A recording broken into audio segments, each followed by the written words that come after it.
Hello bachcho, let's read the question. Question say that if ABC are in AP, BCD are in GP, and CDE are in HP, then ACE will be in option A AP, option B GP, option C HP, option D none of these. Discuss करते हैं। तो यहाँ पे इस question को करने के लिए की कॉन्सेप्ट क्या हो जाएगा? की कॉन्सेप्ट हो जाएगा कि अगर मान लेते हैं कि ए बी सी ये अगर एपी में है तो कंडीशन क्या होता है? कंडीशन होता है कि टू बी का वैल्यू किसके बराबर हो? ए प्लस सी के। वहीं अगर ये टर्म जो है अगर जीपी में है तो फिर होता है बी स्क्वायर का वैल्यू ए सी के बराबर हो। और अगर एचपी में है तो ये वैल्यू किसके बराबर होता है? ये होता है two by b and this is equal to one by a plus one by c. One by a plus one by c. इस बेसिस पर हम लोग इस क्वेश्चन को सॉल्व कर सकते हैं।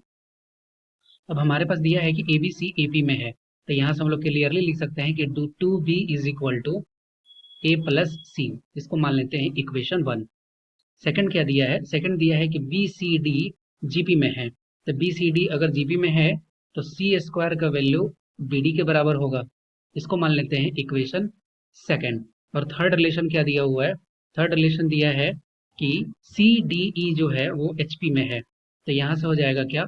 यहाँ से हो जाएगा two by d and this is equal to one by c plus one by e. इसको अगर हम लोग सॉल्व करें तो ये हो जाएगा two by D is equal to, इसको क्या लिख सकते हैं? यहाँ से अगर हम लोग बी और डी का वैल्यू अगर पुट कर दे, ओके, अगर ये टू बाई डी है ये किसके बराबर है? One plus one by c plus one by e. और यहाँ पे देखिए बी और डी, तो बी का वैल्यू इक्वेशन 1 से पुट कर देंगे और डी का वैल्यू इक्वेशन, इसको अगर थर्ड मान ले रहे हैं तो इक्वेशन थर्ड से पुट कर देंगे और हम लोग क्लियरली सॉल्व कर सकते हैं। अब यहाँ से हम लोग क्या लिख देंगे finally? C square is equal to equation 2 में पुट कर रहे हैं बी इज इक्वल टू, तो बी इज इक्वल टू हो जाएगा ए प्लस सी अपॉन 2। और डी इज इक्वल टू अगर हम लोग पुट करें तो यहाँ पे क्या हो जाएगा? इक्वेशन 3 को अगर हम लोग फिर से अगर थोड़ा सा एक्सपेंड कर दें तो ये वैल्यू किसके बराबर हो जाएगा? ये हो जाएगा two by d and this is equal to c e upon, sorry, c plus e upon c into e. तो यहाँ पे d इज इक्वल टू क्या हो गया? d इज इक्वल टू इसका रेसिप्रोकल हो जाएगा, तो रेसिप्रोकल हो जाएगा तो d इज इक्वल टू क्या लिख सकते हैं? ये हो जाएगा c इंटू ई अपॉन सी प्लस डी। ओके, और यहाँ पे 2 से मल्टीप्लाई कर देंगे, इसका मतलब इसमें 2 से मल्टीप्लाई कर देंगे और ये हो जाएगा सी ई अपॉन सी प्लस, सॉरी ये डी नहीं है ये ई है, ये ई।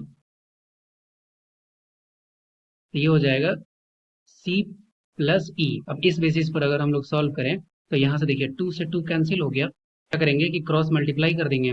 क्रॉस मल्टीप्लाई करेंगे तो ये वैल्यू किसके बराबर है? C square is equal to a plus c into c e. और अपॉन में क्या है? अपॉन में है सी प्लस ई मल्टीप्लाई करेंगे तो ये हो जाएगा सी cube plus c square e and this is equal to C A e plus c square e. अब सी स्क्वायर ई कैंसिल हो गया तो ये वैल्यू क्या हो जाएगा? ये हो जाएगा सी cube and this is equal to C A E. एक सी से एक सी कैंसिल हो जाएगा तो C square is equal to क्या आ गया? A E. अब सी square is equal to A E हो गया तो हम लोग क्लियरली बोल सकते हैं कि ए सी और ई जो है वो किस में है? वो जीपी में है। यही हमसे इस क्वेश्चन में पूछ रहा था कि ए सी ई जो है वो किस में है। इस क्वेश्चन का राइट आंसर होगा option B, GP. I hope you will be understood it well. Best of luck, thank you.